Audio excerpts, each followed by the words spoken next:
आज तर मला जायचा होता मासा आणायला. आम्ही काकाशी दोघंजण चाललो होतो मासा आणण्यासाठी साईनाथला. आम्ही एचडीएल कंपनीकडून शॉर्टकट मारला तर लगेच घाणीच्या तळ्याजवळ निघाय. आम्ही एचडीएल कंपनीकडून आलेलो ना तर आम्हाला एवढी ट्रॉफिक नाही भेटली, पण चंदन सरात बरीच लागेल होती ते शेटची. थोड्याच टायमात तो आम्ही पोचलो साईनाथला पोचलो ना, मग गेलो डायरेक्ट दुकानात आलो तर मस्त मस्त मासं होतं. हे बघा ना किती मस्त मस्त आहेत, एकदम भारी कलरचं आहेत सगळं.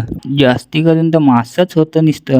काय करशील की हे आता वाटत, पण फिश टँक पण मिळेल ना, लाईट पण आहे आमच्याकडे. आता काय मी ह्या तिथं मासा बघला तर मला वाटलं आहे काला मासा, नाही काठी आहे बरं, तर कोणतं दुसरंच हे मासं होतं. हे बघा ना, हे हो मस्त दिसतं बेटा फिश, पण हे महाग आहेत ना जाम. हे गुलाबीवाला मस्त वाटतो ना. हे आहेत गप्पी फिश, यांना लाईट नाही लाग, हे असत तरी जिवंत राहतं. हे हो मस्त वाटतं बारकं. हे आहेत जेब्रा फिश, यांना लाईटीची गरज राहते. नाही नाही माहित कोणचं आहेत ते. नाही आहेत मोली फिश. मला तर सगळ्यात जास्ती हे एंजल फिश आवडतं, मस्त दिसतं. हे नाही आहेत सफेदवालं उंदीर, कोणाला लागतील तर घेऊन जा, आमचे कालवालं आहेत. नाही हो एक आहे इथं ससा, नाही याच्यातला एक माझे का आहे ना, त्यालाच मी खाया आणाय आलेल.